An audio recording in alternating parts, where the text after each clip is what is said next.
There are different ways to do the same thing, and not everything that's different is wrong. Sometimes we look at things and we think, oh, that's the wrong way to do it.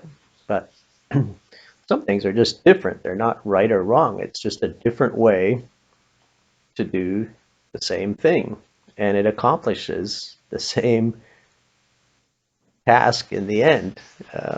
So it's not a matter of, well, this is the right way to do it, that's the wrong way to do it. No, maybe they're both right ways to do it. When we lived in Haiti, we were there for a while, and then we decided we'd like to get some chickens.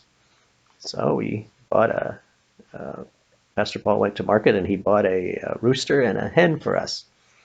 And we tied them up to a stake for about a week. And at night we'd put them up in the mango tree to roost. In the morning before the sun came up, we would go out and get them and bring them down and tie them up again. And then after about a week, we could just let them go, and they would stay around our house. And at night, they would go up in the mango tree to roost, and we'd feed them outside of our house.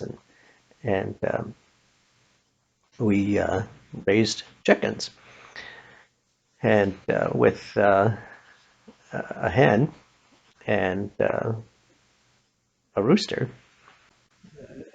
we had enough of we could raise enough of chicks that we could eat one chicken a week and we could give one chicken a week away. So when the time came to kill the chicken, when we wanted to eat chicken, we raised chickens, and then when one of them they were ready to butcher, I thought, well, I don't have to ask anybody how to butcher a chicken. Like, I know how to butcher a chicken, so there were a lot of things that I had to ask people how to do. But I thought, this is one thing I don't have to ask anyone how to do it. I know how to butcher a chicken. So I took the chicken and I cut its head off with my machete. And so, the chicken flops around the body, the chicken flops around. And well, the people thought that was the strangest way to kill a chicken. Because when they would kill a chicken, they would put the chicken on the ground and they put 1 foot on each of its wings, and then they would stretch out its neck, and they take a knife and they would slice the chicken's throat, and they just hold it there until it bled out and died, which in some ways was a lot less messy than the way I was doing it. But um, my neighbor man really got a kick out of how I killed a chicken, and it was great entertainment for him. Now, when we were going to eat chicken, we didn't have a refrigerator, so we had to keep our chicken alive until we were ready to butcher it and then prepare it to eat, because we didn't have a way of keeping the meat. So when and for a while, when we wanted to eat chicken, we would try and catch a chicken. Well, our strategy to catch a chicken was to corner it somewhere, but invariably, the chicken would slip by us. And then we didn't get it. And then we go after the chicken again, try to corner it somewhere else. Well, the chicken had time to rest, right? We couldn't do it. So, but it was entertaining for people to watch white people try to catch a chicken. Because obviously we didn't know how to catch a chicken. So eventually some little boys would come and they would say to me, Pastor Merle, do you want us to catch your chicken? I'd say, yes, please. Well, they had a whole different strategy. Instead of trying to corner the chicken and trap it so they could catch it, they would just have a boy run after the chicken, and he would just follow the chicken. He didn't even try and catch it. He would just run after the chicken, run after the chicken. And when he got tired, he'd yell to the group of boys, and another boy would come and run after the chicken, and he'd drop out.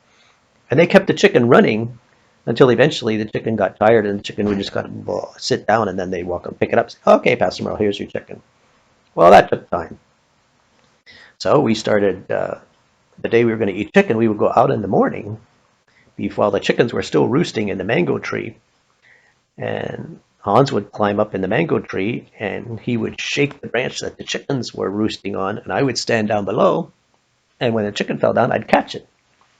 Then we'd tie the chicken to our front porch and keep it there until we were ready to butcher it in the afternoon. So my neighbor man learned that when there was a chicken tied to the front porch, we were going to eat chicken that day. So when there was a chicken tied to our front porch, our neighbor man would come by and he would say, Pastor Merle, are you going to eat chicken today?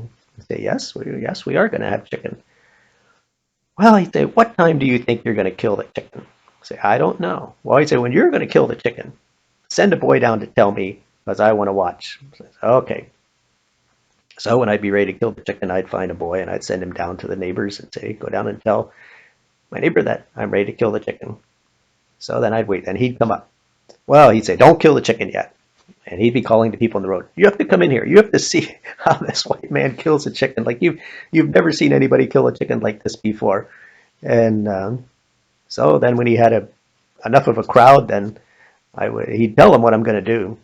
I'd take my machete, I'd cut off the chicken's head, let it go, and oh, people were startled.